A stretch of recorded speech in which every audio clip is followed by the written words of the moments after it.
if you get a doctorate in German history,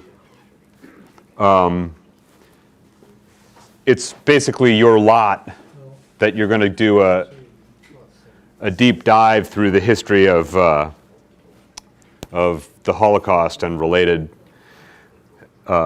matters. Those of you who've been to some of these lectures before will remember that my grandfather was a tank commander in the Second World War, and then was briefly actually posted to the Nuremberg trials in some capacity. I forget exactly what, but he decided he was not really interested, and the reason was that he didn't like the fact that they were trying Admiral Dönitz and Admiral Raeder. He thought that they were soldiers. He didn't think the others were.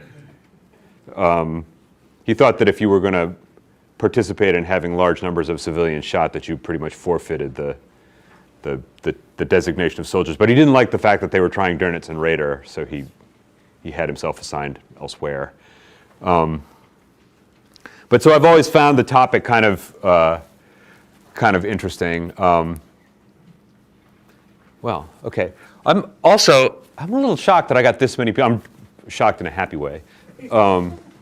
That I got this many people. I find this stuff really interesting. One of the things that I'm going to say this last thing and then I'm going to start for real. One of the things you'll notice if you come to a lot of these lectures is that I tend to get kind of rushed at the end, and my problem is, this is why I'm a terrible lecturer and probably better as a librarian, that there's so many interesting sort of factlets that I know that I just can't stop myself in the course of things from stopping and being like, oh, there's this other interesting thing, and then I look up, and I'm 80 minutes in, and it's like, oh, then it finished.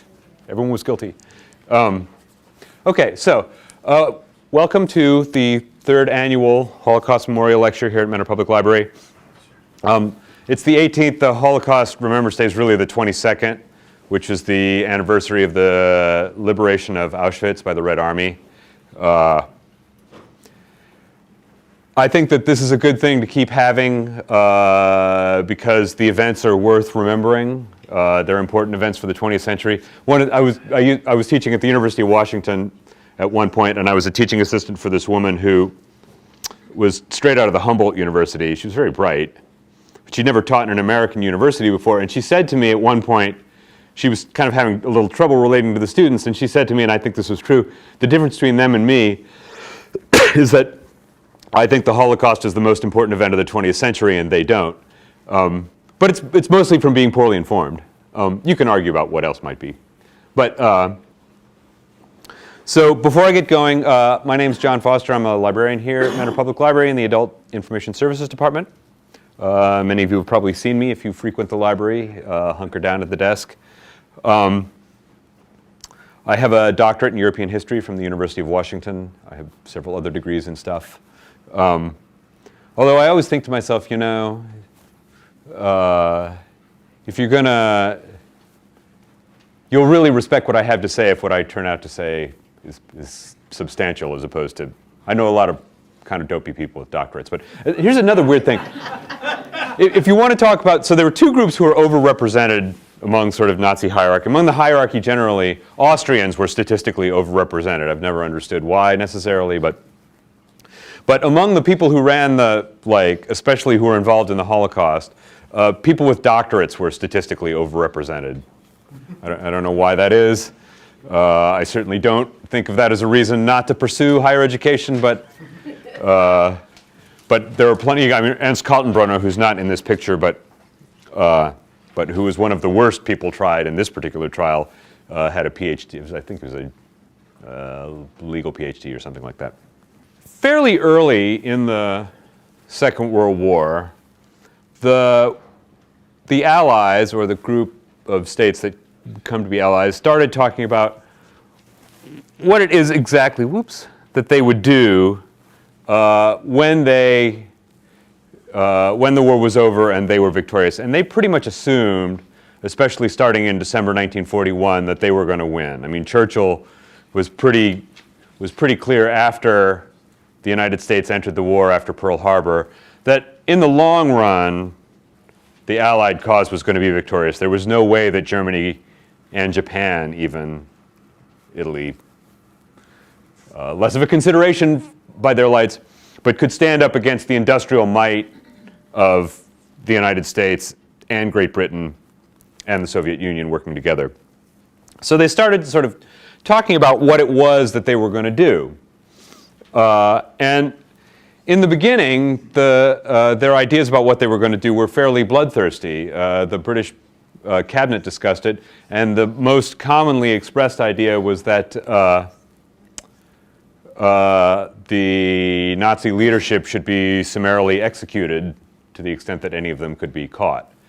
But over the course of the next several years, and for a number of reasons that we'll sort of discuss as things go on, they eventually kind of developed a kind of a more moderated position on what they were going to do that was essentially connected with the kind of world that they wanted to build after the war. I mean, for a long time, they didn't really want to talk about, they were so sort of caught up with the idea of what are we going to do to win the war that they didn't really want to talk very much about what sort of a world might turn out to arise after the end of the war.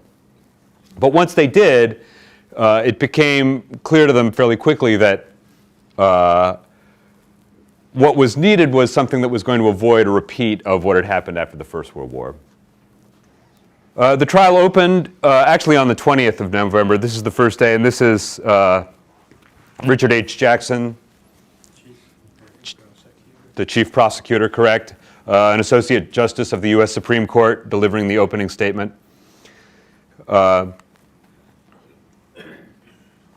plan started as early as December 1941. You can tell that it's not coincidental that the British cabinet was discussing in December 1941 what was going to happen, because it had become clear to them that now there was a good chance that they were going to win. Up until that point, and particularly those of you who listen to me talk about Churchill will recall, the British really felt like they were treading water.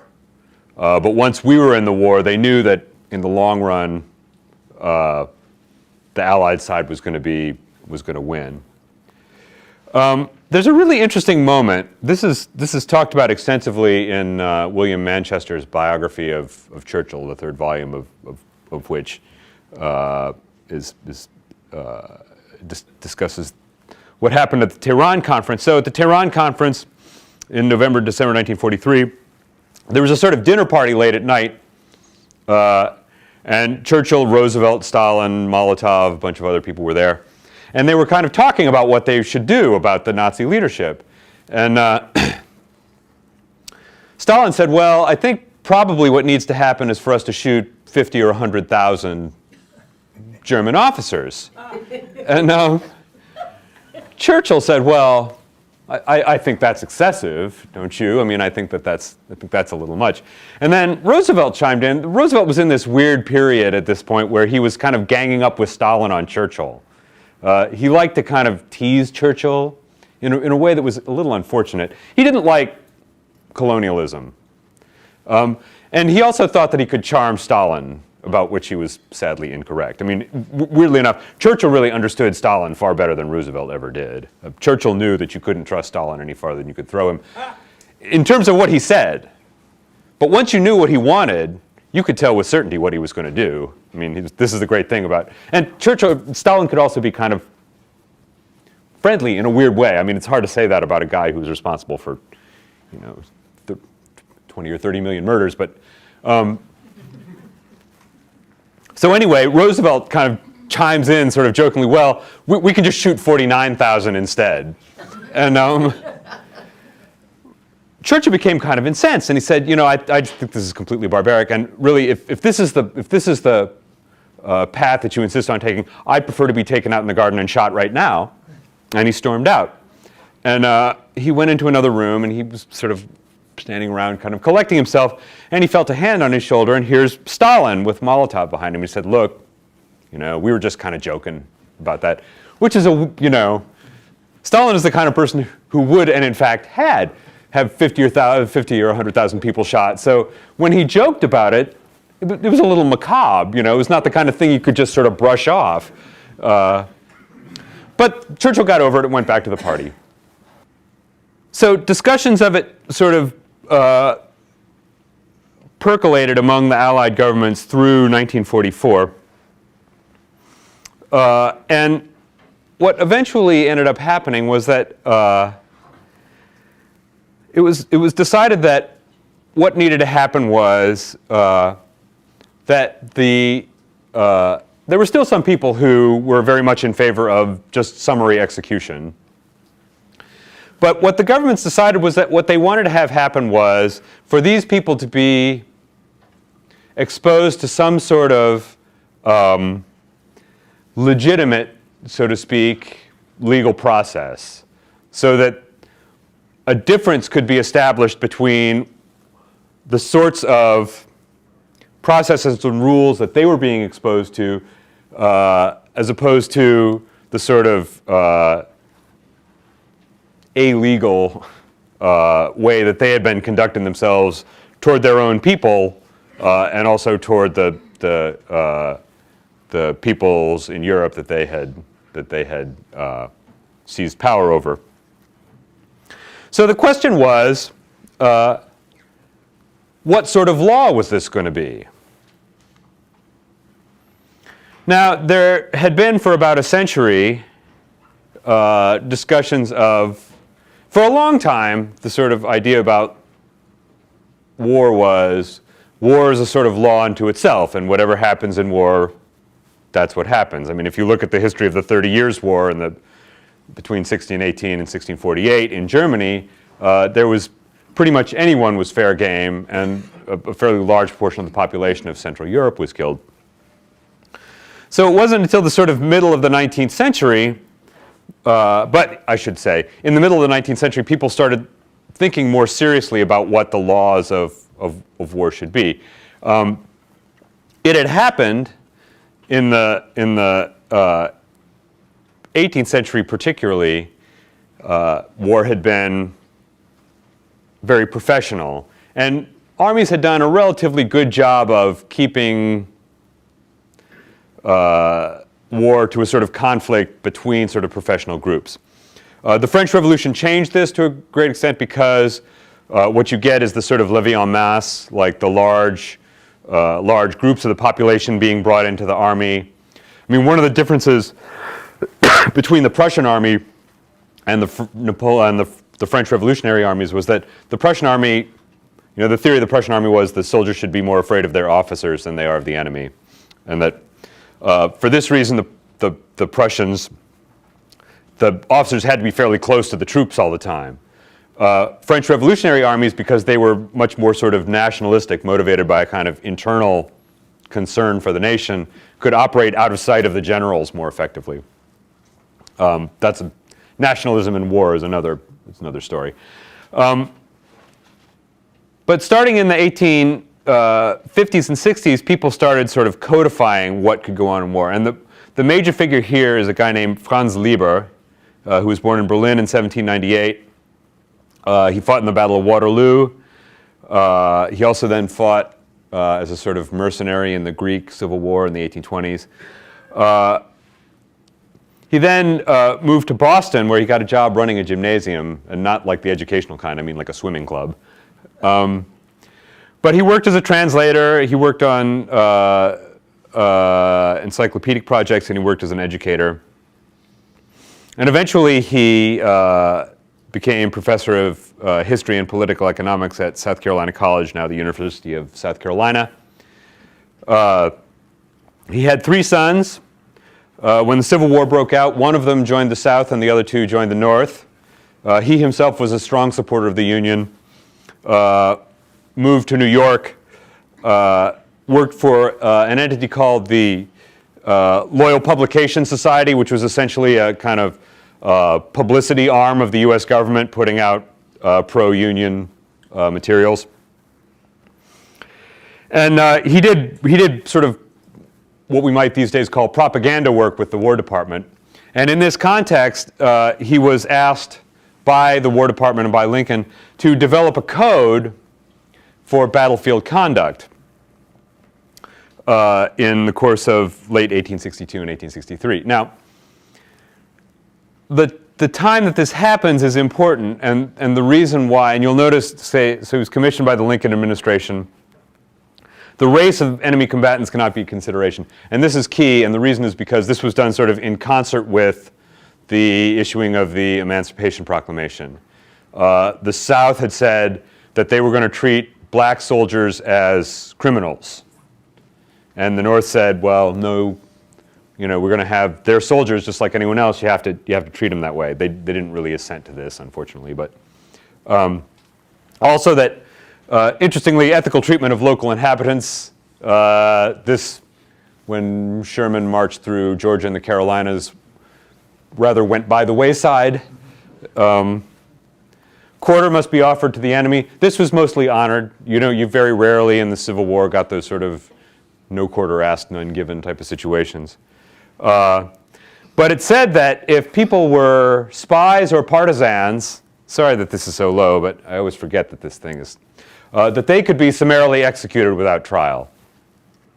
In the late 19th century, as tensions began to rise in Europe, a number of European states decided that they wanted to take on some of the ideas that the Lieber Code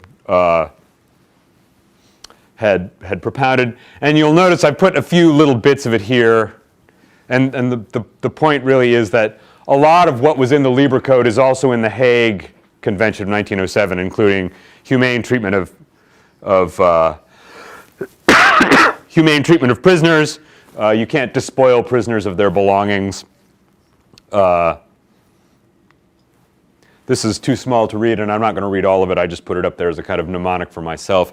You're allowed to have prisoners do work as long as it's not too onerous. They have to be paid if you're going to have them labor. The wages of prisoners shall go to improving their position, and the balance shall be paid to them at the time of their release. I strongly doubt that any prisoner of war at any point was paid money at the point of his release, but we'll just leave that at that. This is tiny. But I'm just going to go through some of these. No poison weaponry. No killing people who've laid down their arms. No declarations of no quarter. No using munitions that would cause superfluous injury, like you're only allowed to kill people. You can't purposely maim them, I guess is. You can't make improper use of a flag of truce. You can't destroy the enemy's property unless you have to. That was fairly liberally interpreted during the First World War. You can't compel people to fight against their own side. Any pressure on the population of an occupied territory to take the oath to sort of join up the other side is prohibited. Private property cannot be confiscated. These are all sort of ideals, right, that if you know much about war in the 20th century were fairly consistently ignored. Pillage is formally prohibited. I mean, this is what soldiers do. I mean, if you just look at the long history of warfare, part of the kind of payback for putting your life on the line is, and a little light pillaging here and there is probably all right. I mean, who am I to say no? And this, in fact, so when it turned out that as the Red Army advanced to the eastern part of Germany at the end of the Second World War and committed several 100,000 acts of rape and sundry other acts of violence, the German Communist Party, representative of the German Communist Party, went to Stalin and said,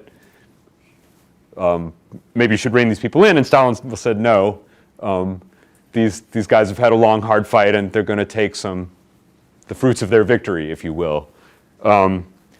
So there's a sort of recognition that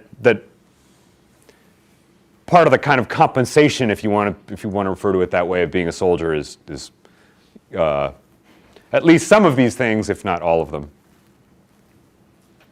So at the end of the First World War, the Allied powers, the Entente powers, wanted to have trials for people that they viewed as having been war criminals on the German side, pretty much exclusively.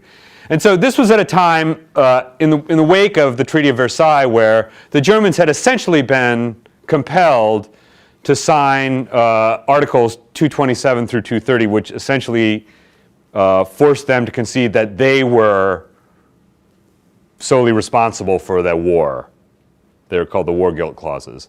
And this was a matter of real upset in Germany. And in fact, I think it's pretty fair to say an injustice. I think if you read Christopher Clark's book, The Sleepwalkers, which is about the outbreak of the First World War, what you'll find is that there were a lot of people, there was a lot of blame to go around. And I mean, certainly it was the Germans who violated the Belgian frontier to start out with, but the French had been engaging in these hinky arms deals with the Serbians for a long time. Lots of people were doing lots of things. So there was a kind of feeling, and you know, those of you who remember my, excuse me, talk about the origins of National Socialism will recall that the German people had been kind of told for a long time that they were winning, and then it turned out in fairly short order that they were losing. And they were looking around for people to blame, right? And people like Hitler said, well, it's the Jews and it's the communists who stabbed you in the back. But the Treaty of Versailles was a real thorn in the side of the German consciousness at that time.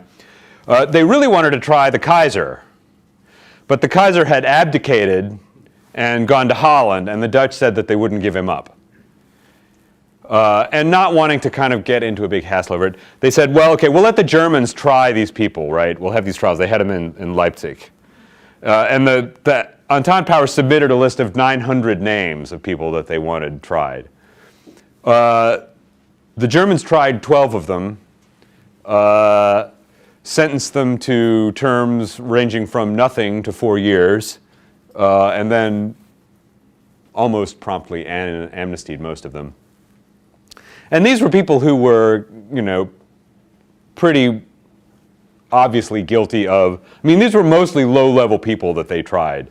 People who had been guilty of shooting civilians or what have you.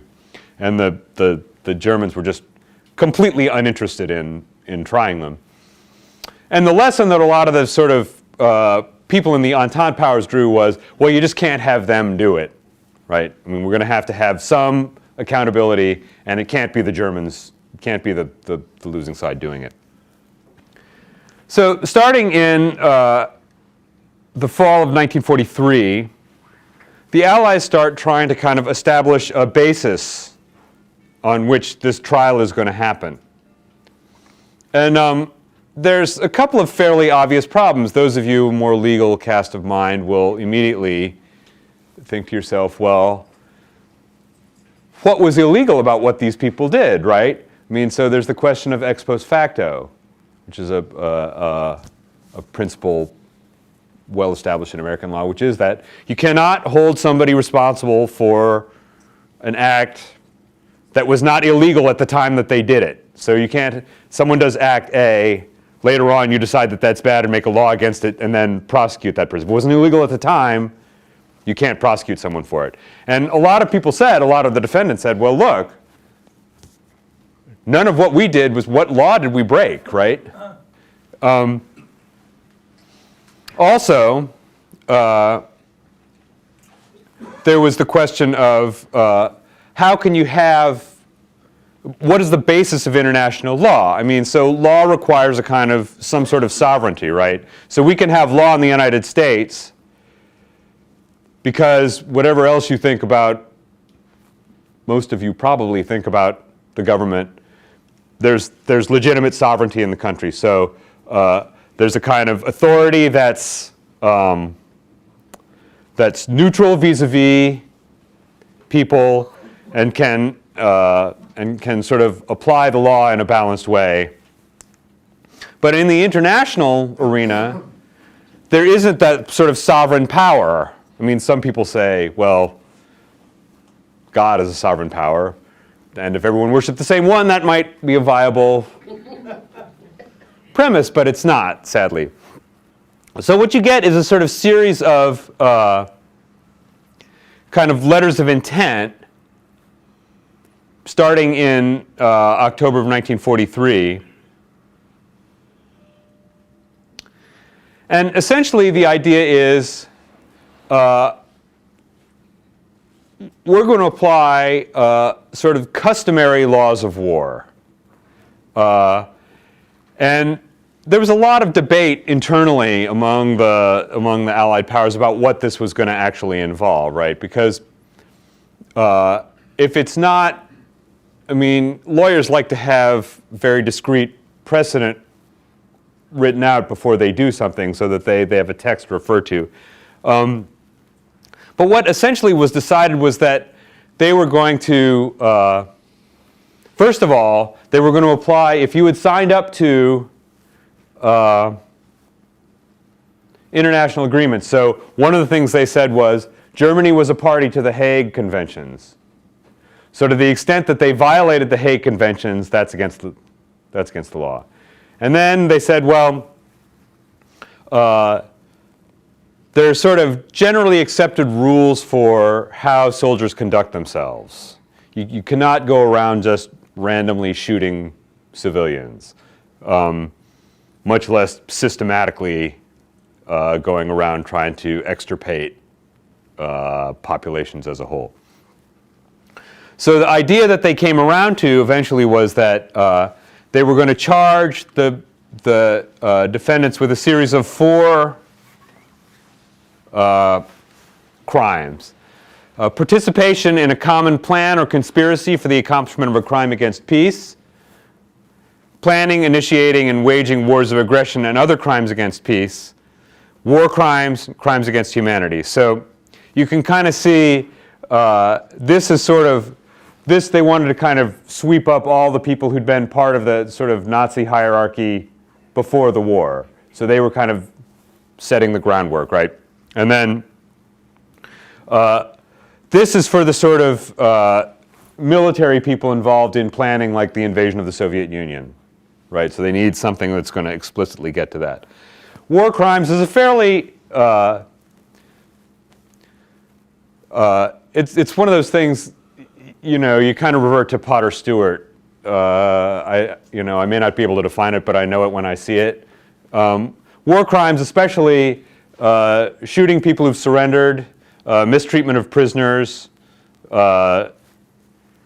shooting civilians, despoiling civilians, and then crimes against humanity was a sort of idea that they came up with to try and encompass the crimes specifically relating to the Holocaust, which were, by their lights, kind of had not really been seen before in the modern world. This is not exactly true.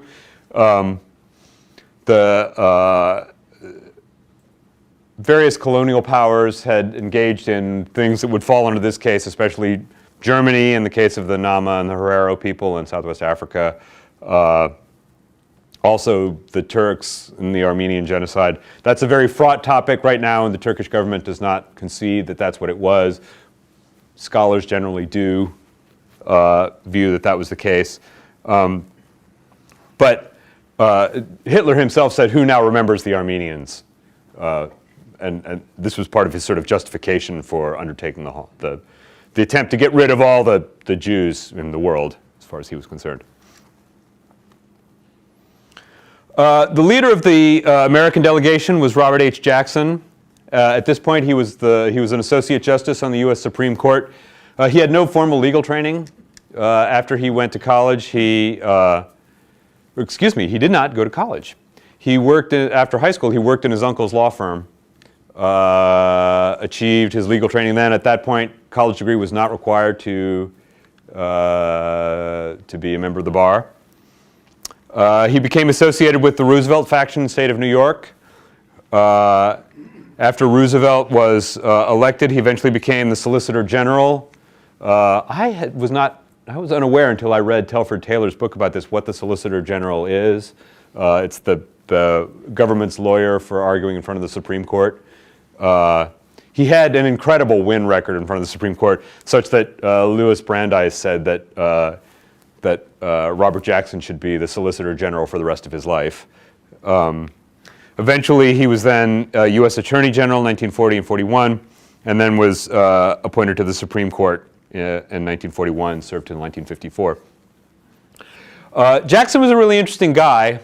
He was very passionately committed to the cause of seeing justice done against Nazi war criminals, but he was not really that committed to the idea of the International Military Tribunal. What he pretty clearly wanted, there's a really great book, I wish I had brought it with me, I have it upstairs, and which I'll put it back into circulation when I'm done here, written by Telford Taylor, who we'll get to in a minute here. And Taylor was pretty much of the opinion that Jackson at times wanted to kind of sabotage the negotiation with the other three powers so that we could just stage zonal trials. You know, at that point, Germany was broken up, or in the process of being broken up, into 4 zones of occupation. And what Jackson really wanted to do was to have trials in the individual zones in which whoever had whichever war criminal could try them there.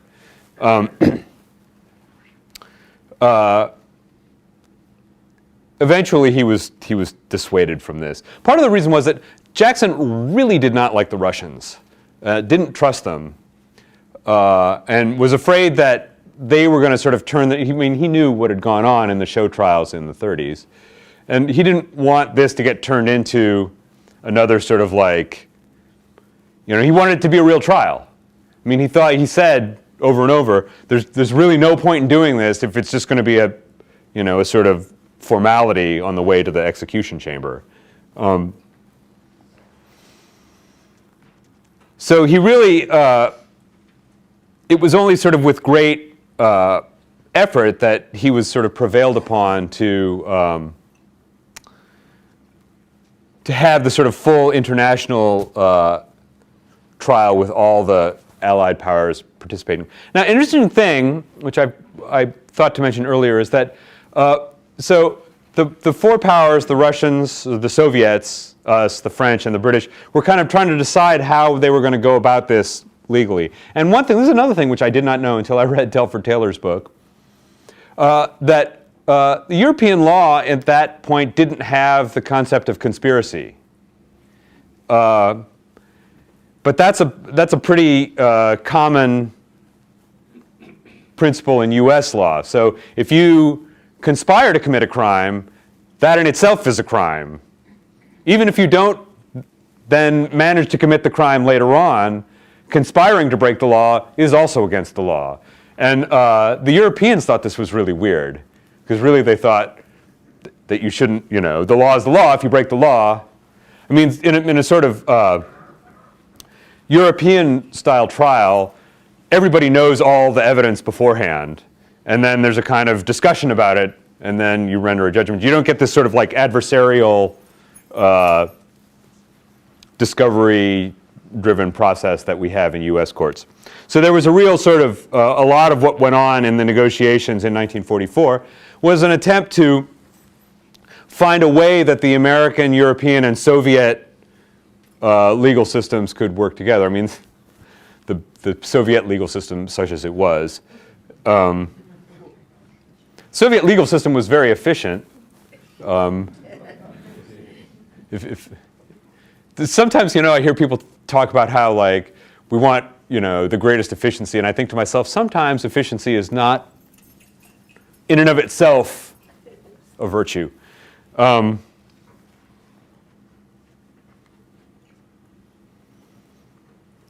So there were a number of problems that had to be sorted out, and Telford Taylor, who was Jackson's assistant, and the associate prosecutor, was responsible for a lot of the organization of how it was done. Now, what had to be done was they had to find a lot of evidence.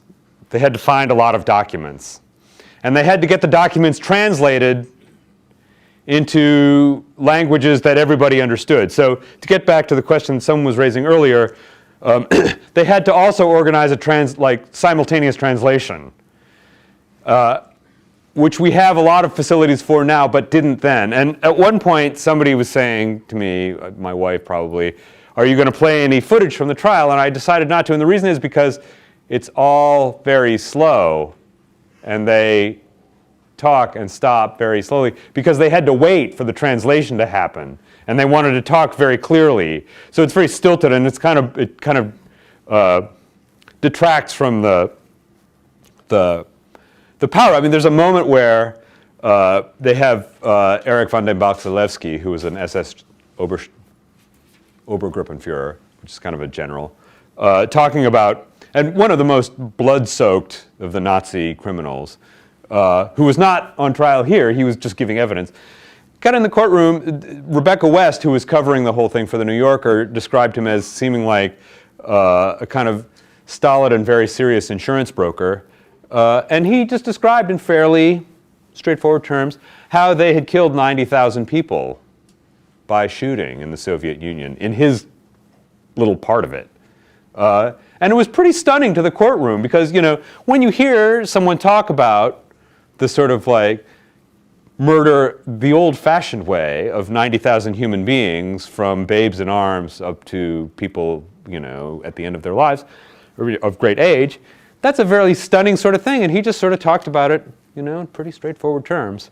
But the trial was full of things like that. I mean, it was really one of the real victories of the trial was effectively presenting what had gone on and why it was necessary that these people be tried in this way. But Jackson and Taylor as well were really adamant that it had to be, the charges had to be proved, right? That it had to be possible that someone could be innocent, that someone could be acquitted by this trial. Maybe not innocent, but you know what I'm saying. Taylor had gone into the Army. He was a lawyer. He'd gone into the Army as a major. He represented U.S. intelligence at Bletchley Park in British code-breaking operation at Bletchley Park. He was promoted to colonel in 1944 and assigned to be Jackson's assistant. He led the prosecution of the High Command case. So they were, when they discussed it, there was sort of extensive discussion about who it was they were going to try. And they wanted to try a bunch of people. They wanted to make it sort of an extensive thing. This is the international military team. So you'll see this referred to as the IMT. And then later on, there were sort of what we call the subsequent Nuremberg trials, or the subsequent NMTs, the Nuremberg military tribunals. We'll talk about that a little later on. But they wanted to make sure that they tried not just the German government people, but the high command too. This was something about which there was a lot of debate. Because the question is, well, are these people soldiers? And if they're soldiers, don't they have to just do what the civilian government says? But it had been established in the Hague Convention that you really can't, obedience to an order that causes you to violate accepted laws of war is not obligatory. Even though most of these guys, I mean, so when the people on trial gave their kind of explanations, the most often heard one, and if you look at the sort of large scope of these war crimes trials, it's always, well, I was ordered to do it. No one ever suffered any consequences for saying no, by the way. So they wanted to make sure that they got the high command, and Taylor was involved in, that was his sort of subgroup. So they wanted to get the remaining Nazi leadership, particularly Hermann Goering, who was the senior leading Nazi, to be captured. Martin Bormann, who had been sort of Hitler's, really Hitler's favorite. Bormann was nowhere to be found, and later it turned out that he and 4 or 5 other SS guys had fled the bunker after Hitler shot himself, and had gotten themselves shot or killed in an artillery attack by the Red Army trying to cross the Spree on the Friedrichstrasse Bridge. They wanted to get the political associates, von Papen, Konstantin von Neurath,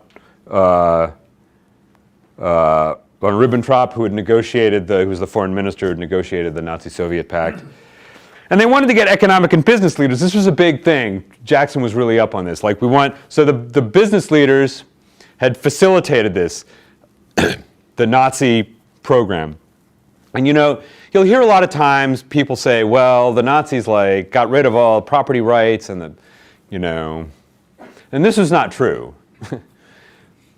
Industrialists did fine under the Nazis. It wasn't like the Nazis only really nationalized literally like one business, and that was the Junkers aircraft manufacturer. Now, they told you what you had to make and how much, but they also paid you for it. And the industrialists made a lot of money.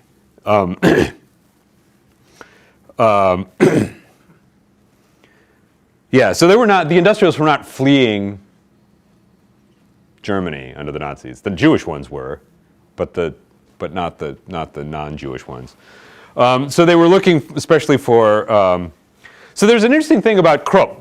Krupp, some of you will know, was the great German arms manufacturer, and they kept wanting to find the head of Krupp. And so there was the kind of older head of Krupp, and there was the younger Alfred, his son, who had mostly been running things. And there was a kind of misunderstanding about who was meant. The Jackson really wanted to try the older one because he had truly been in charge, but he was dying essentially, and so there was a kind of back and forth in which people are saying. There's a kind of like, yeah, you mean like so-and-so, like, yeah, you mean Alfred, yeah, so-and-so, yeah, Alfred. They kept like, and it wasn't until kind of they got to the trial that they realized that neither one of them had really agreed on which Krupp they were going to try. And so it turned out that they formally tried the father, but he was sort of released from the trial about halfway through because he was not compos mentis at the time. And it was viewed as a real victory for Alfred Krupp, Alfred the son, because he was going to have some serious explaining to do. Now, unfortunately for him, they later on had another trial that he got hooked up in, and but he, in the long run, came out okay. We'll talk about that. They would have liked to try Hitler. Of course, Hitler had committed suicide in April of 1945. They would have liked to try Heinrich Himmler, the head of the SS. He had committed suicide in British custody in May of 1945. They wanted to try Heinrich Müller, otherwise known as Gestapo Müller. Müller disappeared, and nobody knows what happened to him. Hopefully nothing good, but they wanted to try Adolf Eichmann. Eichmann, by this time, was in hiding and then managed to hide out in South America until 15 or so years later when the Mossad caught up with him. And they wanted to try Martin Bormann, who nobody at this point knew was dead, but was. So these are the defendants: Hermann Goering, the head of the Luftwaffe, and also Hitler's sort of second in command. Rudolf Hess, who had flown famously to England.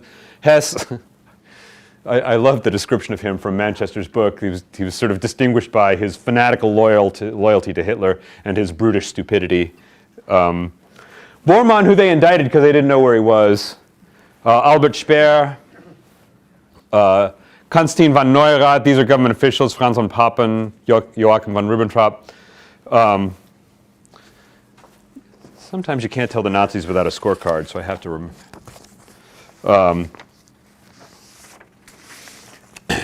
let's see. Robert Lai, who was the head of the Nazi labor organizations. Alfred Rosenberg, who was their sort of chief propagandist, but then later chief sort of intellectual propagandist. Goebbels described, Alfred Rosenberg wrote this book called The Myth of the 20th Century, which is a sort of like a kind of more intellectual version of Mein Kampf, and which Goebbels described as an intellectual belch. Rosenberg later became the minister of the Eastern Occupied Territories. Hans Frank, who had been the Governor General of Poland, Baldur von Schirach, who was the head of the Hitler Youth and who had been involved in the commando operation that liberated Mussolini when he was imprisoned. Jodl, who was the head of the Oberkommando der Wehrmacht, Wilhelm Keitel, also part of the Oberkommando, Karl Dönitz and Erich Raeder, Erich Raeder was the head of the German Navy. Dönitz was the head of the submarine service and then later head of the Navy.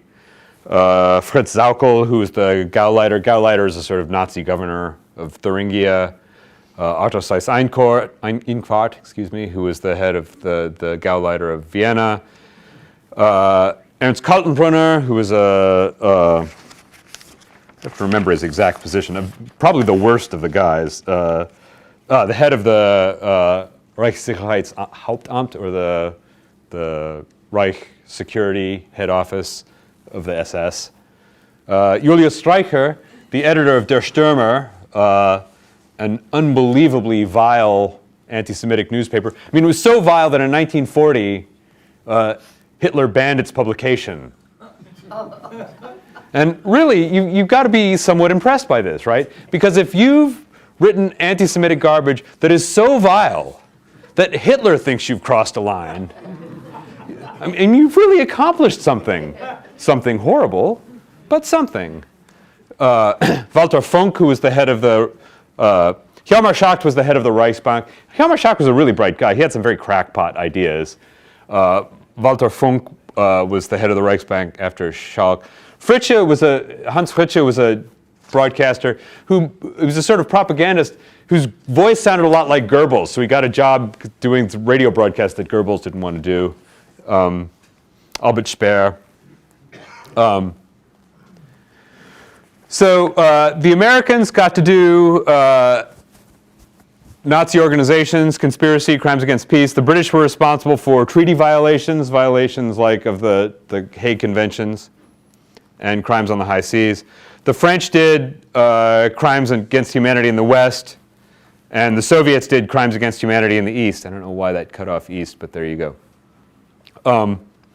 There's an interesting thing about the sort of crimes on the high seas. So the British it was mostly sort of involved with the kind of submarine warfare from which the British had suffered very badly. But it turned out that Dönitz and Raeder had really, and the German Navy had mostly obeyed the laws of war. There were a couple of cases where they had shot seamen escaping from a sinking ship, but the British had done that too, it turned out. Now, the Allies decided very early on that they were going to not accept what in legal parlance is referred to as a tu quoque defense. Do you know what that is? You did it too. So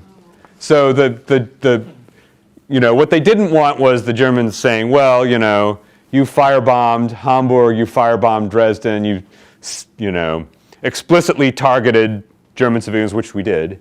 There's no two ways about it. The fact of the matter is, if I go out and commit a murder, it doesn't make any difference if someone else commits a murder too. Like, I'm still guilty of committing the murder, so it doesn't make me less guilty. The question of whether the other person should be whatever, that is another issue. But the British really came to the conclusion that Dönitz and Raeder were guilty of the sort of conspiracy piece, right? Because the war itself was illegal. But as far as what the German Navy had done in the conduct of their war on the sea, that was pretty much just par for the course. I mean, the British had, with pretty much no warning, sunk the French fleet in the Mediterranean. So the British, I think were willing to be a little flexible, or at least recognize that Raeder and Dönitz hadn't grossly deviated from what was normally acceptable.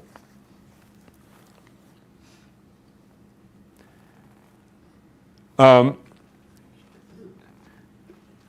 before I get to this point, I will just say that, so a lot of the trial was very slow, very long presentations of evidence. I mean, they really made a point of, Jackson was very adamant. We want to make sure that that it's clear to everyone that these people are guilty, right? That this is not a case of the victors just imposing justice on a defeated people, because it has to be. Once again, what we're trying to do is create. This is sort of around the time of the formation of the United Nations, a kind of attempt at the sort of organization that the League of Nations had failed at being, sort of a way of enforcing civilized standards around the world. And so what they wanted to do was to establish a principle wherein it was possible to have a trial that was not just a kind of drumhead affair. And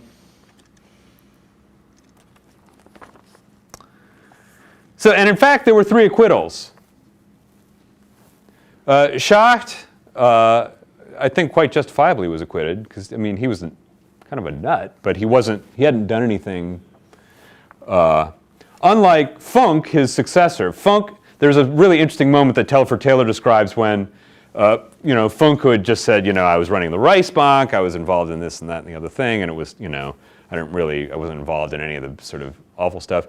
And then, in the middle of his testimony, documents were presented that showed that he had known that they were taking in all kinds of materials being sent from the concentration camps, and that he had known exactly where they came from, and exactly under what circumstances they were taken. And Funk apparently just completely freaked on them. He was just like, oh my God, like suddenly realized that he was in a lot of trouble because he, because his defense, like, I didn't know what was, I was just a sort of cog in the machine, was going down the drain. And Fritzsche really hadn't, Fritzsche was just a sort of propagandist. He was a kind of low-level guy who got swept up into things above his head. Hess was really mentally ill, and he said that Hess was an interesting case because he said, as he was sort of being interrogated, I know I must have been involved in these things, and if you say that I was, I believe you. But I just don't remember. And the psychiatrists who examined him said that they thought that that was probably true.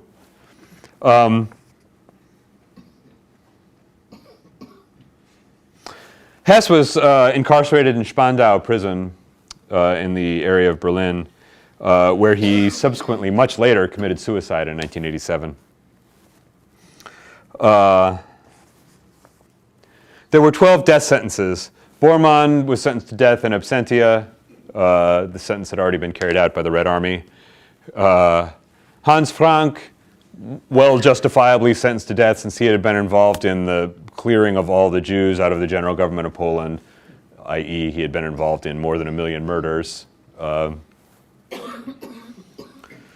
Most of the high command, including, well, the 2 main guys, Jodl and Keitel, were both sentenced to death for planning and undertaking the war in the East, which was illegal, and they also said involved significant war crimes. And it basically, let it be known that under the guise of hunting partisans, that the Wehrmacht was allowed to just shoot anybody that they wanted. And I mean, this is one of the sort of interesting things about this, that for a long time in Germany, there was a sort of idea, well, it was the SS that did all these killings. There was actually a book that was called The SS Alibi of a Nation. And it wasn't until the 90s, there was a book that came out, and I cannot remember for life of me the author, we have it here. But essentially the book sort of showed that the Wehrmacht had been extensively involved in partisan hunting. Partisan hunting is like sort of like code word for shooting non-soldiers, and that the Wehrmacht had been very much involved in the process too. So there was no there was a sort of commonly said thing, commonly sort of asserted premise, especially among people on the right in Germany, like the honor of the Wehrmacht was intact, and it really wasn't. I mean, they had been involved in a lot of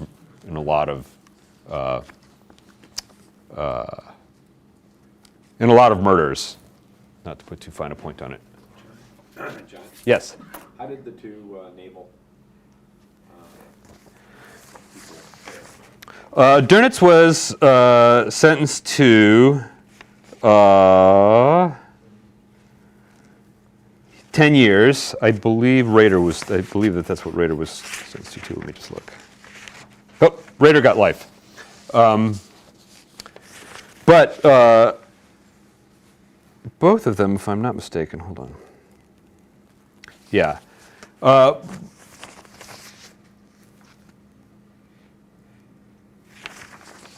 So yeah, they got long sentences, but partly it was because they were involved in the plan. It was because of their role in the planning, not because of what went on so much at sea.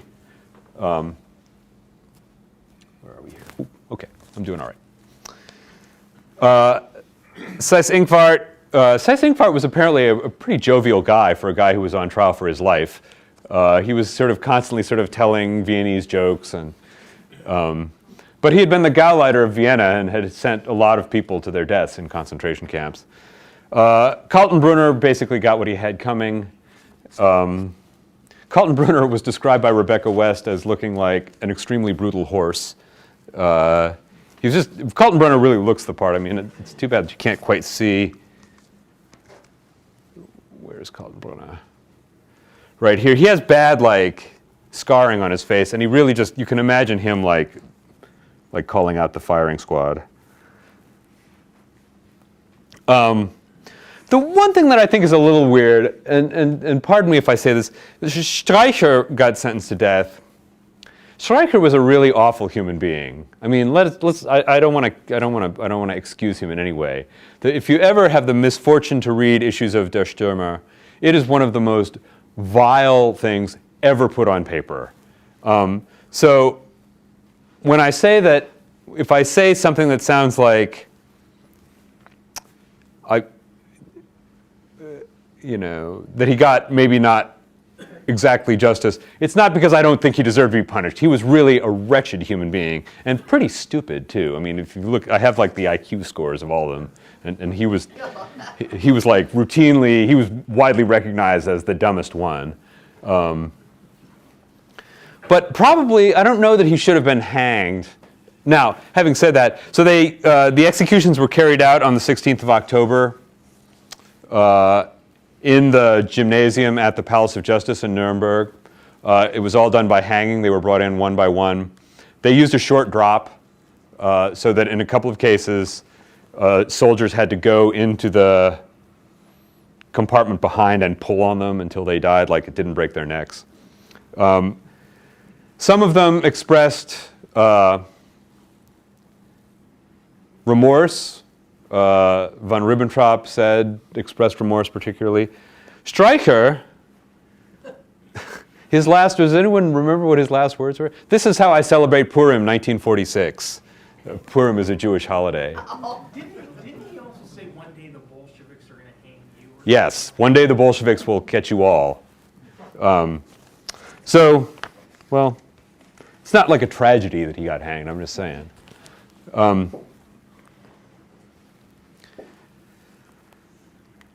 After the end of the IMT, Jackson stepped down. He had wanted to go home for a long time.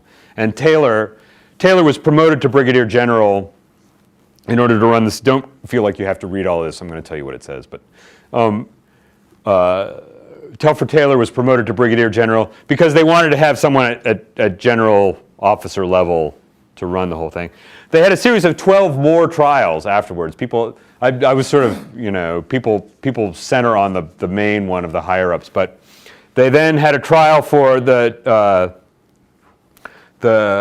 number of the Nazi doctors who had been involved in the T4 program. The T4 program was this quote unquote euthanasia of mentally disabled people, mentally and physically disabled people. They trialed the Luftwaffe general Erwin Milch. They tried Nazi judges. They tried Oswald Pohl separately, and with 17 other SS officers. Pohl was a higher SS officer and involved in the Einsatzgruppen. They tried Friedrich Flick, who was an industrialist. They had a trial centering on the IG Farben industrial concern, IG Farben. Interestingly, Auschwitz is a sort of interesting institution in the sense that it was a killing factory in the same way as Majdanek or Sobibor, Treblinka, or Belzec. But it was also an industry that had a gigantic synthetic rubber plant at Auschwitz III that was run by IG Farben. Trial for the shooting of hostages, trial for the higher SS officers for, this is the RUSHA is the Office of Race and Resettlement. So these are the people involved in like racially cleansing areas of Russia so that they could resettle Germans there, ethnic Germans, so to speak. The Einsatzgruppen trial, where they tried the leaders of a lot of the Einsatzgruppen, including Paul Blobel and Ernst Sandkuhler and a bunch of people who really deserve to be executed. Krupp, they had a trial of Krupp. So what you'll notice with these, so in the Krupp trial, the Flick trial, the Farben trial, people were imprisoned and then stripped of their property. But there was an amnesty in 1951, and almost all of them got it all back. And a large proportion of the people who were doing time were released either in 1951 at the amnesty they had then, or in 1956 and a subsequent amnesty. And in fact, 1956, they also passed a law saying that if you had been a civil servant but had lost your civil servant pension because of having been involved with the Nazis, you got your pension back. Yeah. So these was the Einsatzgruppen trial particularly resulted in a number of death sentences, most of which were carried out. But by the turn of the decade, conditions had really changed in Germany. As early as 1943, the Allied governments had got it into their head, and by the Allies I mean us and the British, that the real problem was Russia, was the Soviets. And it made Nazis look a little better. Who was more anti-communist, right, than a Nazi? And as a matter of fact, those of you familiar with Operation Paperclip will know that the US government systematically grabbed up all the Nazi scientists that it could get, including former SS Major Werner von Braun, and another guy who, I can never remember his name when it comes to it, I need to write it down. There's a guy, there's a building, he was the sort of father of high altitude medical research, and there's a building named after him in Maryland somewhere, and he sort of cut his teeth doing experiments on people in Dachau. So it became clear that West Germany particularly was going to be our ally. So I was talking about this with somebody else recently. Stalin didn't want East Germany. When the East German state was founded, he was so annoyed at the East German communist leaders. He thought they were idiots. And the reason was, what he wanted was Germany unified and neutral, because he was pretty convinced that the West would want to invade the Soviet Union pretty soon. They had been invaded, Russia and then the Soviet Union had been invaded twice in the 20th century. He knew that the United States, the British, the Western powers had a pretty negative attitude toward communism and toward the Soviet Union. So what he wanted to do was create a series of buffer states. This is really, Stalin and his people didn't, they thought that communism would eventually spread everywhere because it was the rational system.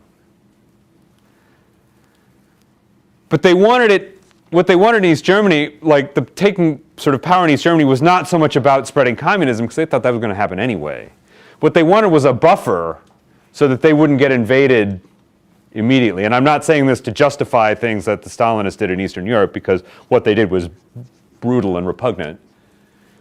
But you have to understand what the reasons for it were. And so he was really annoyed, because what then happened when, like the Allies then got to form the other three parts of Germany into the West German state, which was much bigger, and into which they poured large amounts of money through the Marshall Plan. I mean, East Germany a lot of it was deindustrialized, because the Soviets came in there, the Red Army came in there and dismantled all the factories and took them back to Soviet Union. But so as Adenauer's government sort of goes along in West Germany, we're sort of like he did a very good job of cultivating us particularly. He made it clear, like, I want Western-style democracy in Germany. And he and representatives of the churches, especially the Evangelical Lutheran Church, started undertaking efforts to kind of get clemency for people who'd been sentenced to death. And I looked for it, but because I was in a hurry, couldn't find it. There's a really great book about this by a guy named Norbert Frey, which I can order for anyone who is interested. There's plenty of copies in the system, not here, but around, in which the head of the Evangelical Lutheran Church wrote this letter, and I think it was to John McCloy, the head of the Allied military government, who said, in the name of Christian charity, we think you should offer clemency to, I think the person under consideration at this point was Paul Blobel, who had been an Einsatz commando leader and was responsible for 20 or 30, 40,000 murders. And McCloy, or whoever it was, wrote this letter back, which he was like, well, look, I'm as much for Christian charity as the next guy, but this guy is a Category 1 war criminal, so we're going to execute him. There's no now you might want to sort of, I'd be open to hearing sort of suggestions about other people down the line, but this, you're not going to get anywhere by trying to get clemency for these people who murdered thousands and thousands of people. Now, having said that, eventually a lot of these guys were amnestied. There's a fairly small number of people who ended up serving long prison terms. And part of the problem was that part of the sort of background of this was what was called denazification. So the Allied military government came in and said there's sort of 5 categories of people. Category 5 who are unburdened, it lasted Category 4 who were sort of fellow travelers, if you will. Category 3, they got some restrictions, but no internment. Category 2, who were activists, they could get jail. And then Category 1, who were the top level offenders. But even after 1951, most of the people who'd been put in jail for this between 1951 and 1956 ended up getting out. So what they were trying to do, what the Allied government was trying to do, governments were trying to do, what the occupation governments were trying to do, was kind of extirpate Nazism. And the IMT, the International Military Tribunal, was a key part of that, right? Because what they wanted to do was show Nazism was an illegal, criminal enterprise. I mean, this was the basis on which a lot of former members of the SS were prosecuted. Not because they knew that, not because it could be shown that they individually had done act X, Y, or Z, but because the whole SS was a criminal enterprise. So this, I put this in because who doesn't love exploding swastikas?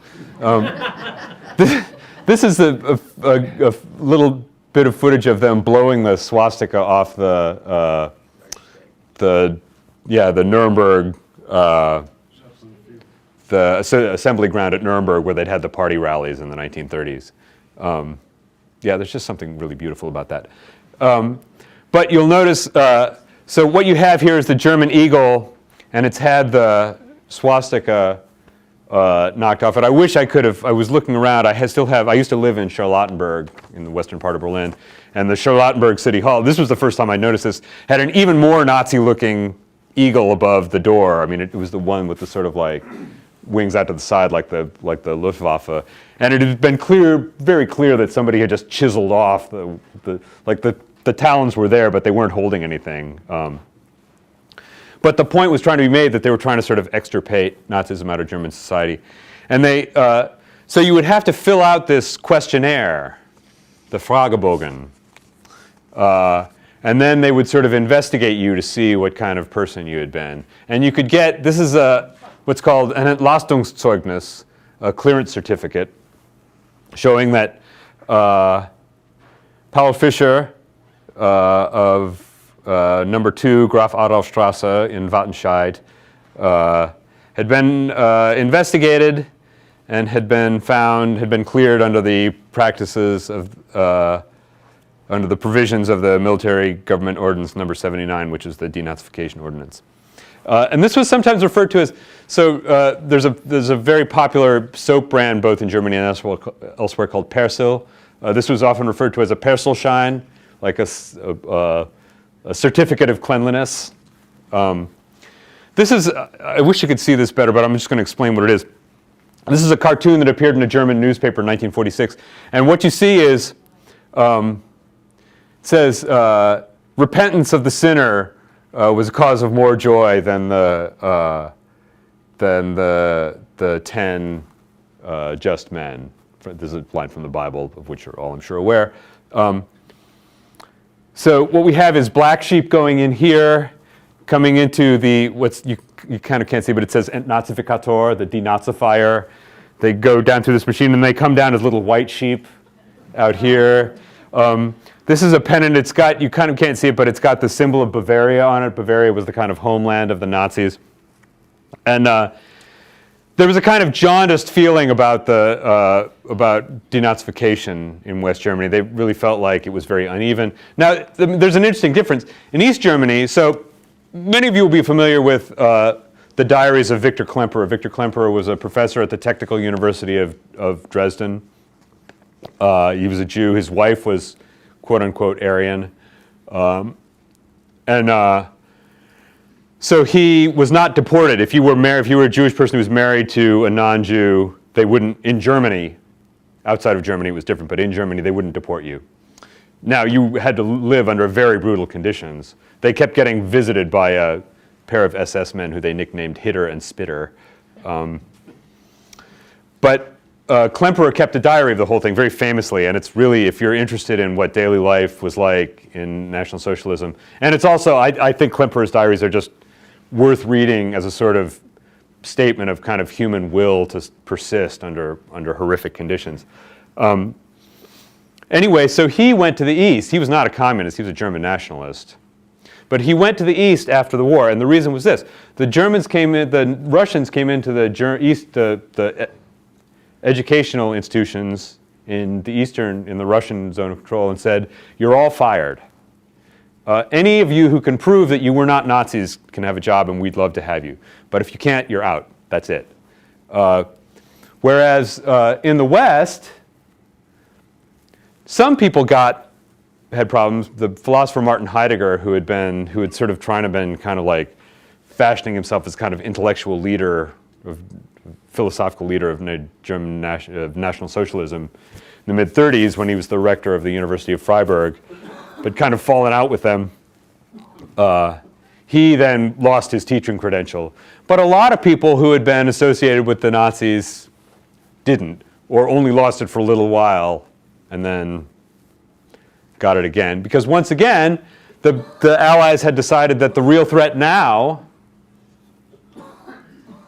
was the Soviets, was Russian communism. And so they were willing to listen to someone come to them and say, look, you know, Hitler seemed like an okay guy at the beginning, right? And by the time I knew that he wasn't, it was too late. Or, I just joined the party because if I didn't, I was going to get fired. And that, by the way, is not a totally ridiculous,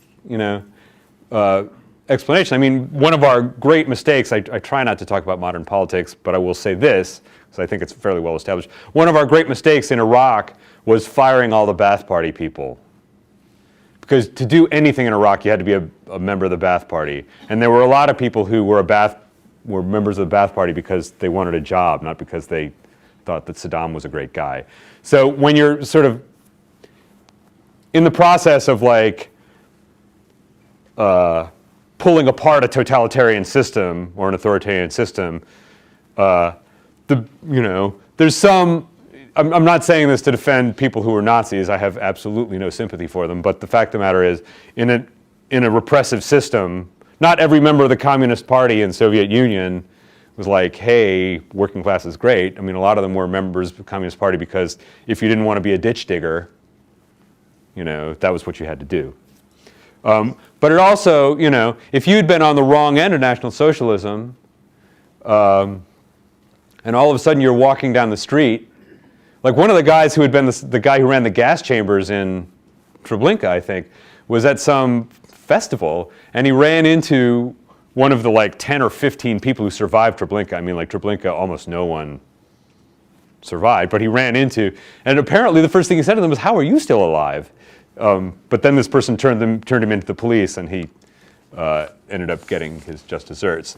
But that happened to people. You would run into these people who, during the war, had I mean, this was what everyday life was like in National Socialism too. Like there was a lot of score settling. So your neighbor annoyed you for years, so you like went to the local police and were like, "Yeah, I heard Fritz talking about Hitler being a jerk." You could. There was a lot of that. This is what happens in totalitarian systems. In December 1948, the UN passed the Genocide Convention. The term genocide was originated by a Lithuanian jurist named Raphael Lemkin, who had been working in the Allied military government. He wrote a book called Axis Rule in Occupied Europe in 1944, where he coined the term. The Genocide Convention is really interesting. I could give a whole lecture on that, which I won't do, but just to say, Article 2 of the Convention defines genocide as any of the following acts committed with intent to destroy, in whole or in part, a national, ethnical, racial, or religious group as such, killing members of the group, causing serious bodily or mental harm, deliberately inflicting on the group conditions of life calculated to bring about its physical destruction, in whole or in part, imposing members intended to prevent births within the group, forcibly transferring children of the group to another group. And I want you to think hard about some things that might fall under this. Now, there's some problems here, like, say there's like 5 Native Americans in town and I shoot them, not to justify this repulsive act, but just say, like, if I did it because they're Native Americans, that's genocide, right? Because systematically, that's the in part. If I just did it because they owed me money from a poker game, it's not. So it gets hard. Also, you have the case like in Cambodia. Cambodia is often referred to as a genocide. It's really politicide, because the people who were doing the exterminating were the same racial, ethnical, national group as the people who were the victims of the genocide. So it's hard to, there's some sort of problems of application. The crimes punishable: genocide, conspiracy to commit genocide, direct public incitement to commit genocide, attempt to commit genocide, complicity. But so you'll notice, any of you who were sort of paying attention when the Rwandan genocide was going on, nobody in the UN would use the word genocide. If you look in all the UN discussions, the word genocide is never, ever used. And here's the reason. Because as soon as something gets labeled genocide, then people have to do something. And I mean, who wants to send troops to the Rwanda? Like, where's the upside? Like building up treasures in heaven. Well, I guarantee you, if you're the president and you're presented with the prospect of having to go to someone's family and say, "Gee, Mrs. So-and-so, I'm sorry your son had to die," like, the reason is like to prevent one group of people who you don't care about from killing another group of people you don't care about. That's a hard sell, and it's not. I'm not saying this is a heartless thing, but presidents think that way, right? If you're going to ask somebody in the U.S. Army to make the ultimate sacrifice, the last full measure of devotion, as Lincoln said, you need to come up with something you're going to tell that person's family to justify that sacrifice. I mean, blankly, we owe that to the families. So the people in the UN absolutely didn't want to talk about that as genocide, because if they had, then they would have been obliged to actually do something about it, which none of them wanted to do. There was just, once again, there's no upside. I'll just finish up by saying 2 things. One is this. So after the military tribunals, the national military, the subsequent tribunals, there were no more trials. And the whole thing, nobody wanted to talk about it throughout the 1950s. There were a small number of people who really thought that some other things needed to be done. And one of them was this guy named Fritz Bauer, who was the Attorney General for the state of Hesse. He was he started building up evidence against people, because there'd been a trial of Auschwitz people in Poland in 1946 that led to lots of executions of people who deserved it. I think all but 2 of the people who were tried were then executed. But while he was preparing this, there was this interesting case, the case of a fellow named Bogdan Stashinsky, who was a KGB agent who perpetrated a number of murders in West Germany and was caught. And the German Supreme Court decided that he couldn't be held responsible because he had been ordered to do it by a government. So then Bauer and his people were like, well, this is great, right? We want to try these people who were like serious criminals, but we can only try, but because they were carrying out the orders of the government, we can only try them if we know for a fact that they actually did things, they themselves did things that were outside of the realm of those orders. Anyway, they charged 22 men. 18 were convicted, 1 was acquitted, 3 were released for health reasons. But the reason this is interesting is because it's like it shows you a kind of generational change that happened in Germany, right? Because the sort of kids who had been, say you were like 6 or 7 in 1945, that means you're like 26 or 22, and you're starting to ask, hey, Grandpa, what did you do during the war? And the answers that they were getting, I mean, so this is a time that's the kind of sort of nascent period of real student radicalism in Germany. And one of the reasons was this kind of consciousness that a lot of what had gone on during the Nazi period had been really swept under the rug. There was a pretty quick pivot to, hey, we're all in this anti-communist struggle together. And once again, okay, so I don't want to come off as saying that's like a completely ridiculous thing, right? Because nobody in Western Europe, no one wants to live under Stalinism who doesn't have to, okay? I think something we can all assent to as a principle.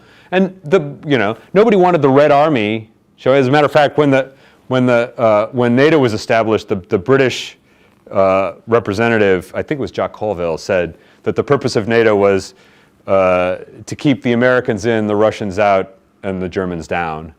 And so there was a real consciousness that the Soviet Union was a danger, and a danger on a kind of a worldwide scale.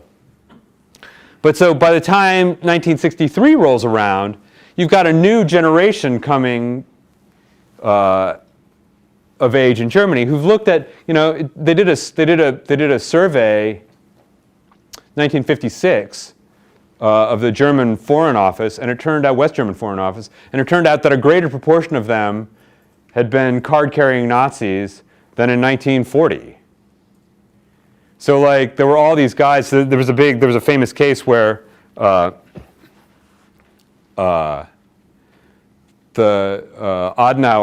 accepted as a sort of legal official the guy who had written the commentaries on how to apply the Nuremberg laws. So there was a feeling that kind of a lot of Nazism had been kind of swept under the rug, and the Frankfurt Auschwitz trial was the kind of beginning, in a certain sense, of an extensive discussion, one that I think was really helpful in Germany, because eventually, now West Germany gave large amounts of money, excuse me, in terms of reparations to Israel. Many of you will probably know. The East Germans gave 0. And the rationale that they gave for this was, well, why should we give money to a bunch of capitalists who happen to be Jews? There's a really sort of nasty anti-Semitic undertone to that, but their premise was like, well, I mean, the East Germans were like, we were the victims too, right? Communists got victimized by the Nazis, and there's a certain sense in which that's not wrong. The Nazis murdered lots and lots of communists. But if you went to, there's a big monument in the southern part of Berlin called the Treptower Park, that has all these gigantic murals and statues that the Soviets built there. And you could be forgiven, after going through there, for not knowing that any Jews had been killed by the Nazis. I mean, it really, like, their narrative was, we were the anti-fascist fighters. So why is it that the Nuremberg trials are persistently important? Well, because they were a sort of first and very important step in establishing an idea of international law that allows for the hope, if not in fact the practice in every case, that people who perpetrate horrific acts will be brought to account. Now, certainly this has been imperfect. And I mean, I think if you look at the history of, for instance, the Serbian trials, or the trials relating to the Balkan conflict, which just sort of wrapped up, some people got their just desserts, others did not. But it at least established the premise and some of the institutions that allow for the bringing of people who commit criminal acts to justice, people who commit, large-scale criminal acts. I mean, it's one thing, like, Jackson was very adamant, too, that, I don't want the guys who were, like, just shooting one or two people, right? I want the people who were responsible for the mass murdering. And so I guess in closing, I will just say, we can, if you ask, like, why is it that we study the Holocaust, right? Some people say, well, it's to make sure that it never happens again. And if that's the case, well, we kind of failed, because it's happened, like, mass murder continues to go on periodically. But at least it sort of puts us in a position to try and understand these things. And maybe in the long and imperfect history of human development, we can take steps, not big steps, not final steps, but each generation taking another step to trying to ensure that these kinds of things don't repeat themselves if we can possibly avoid it. Thank you.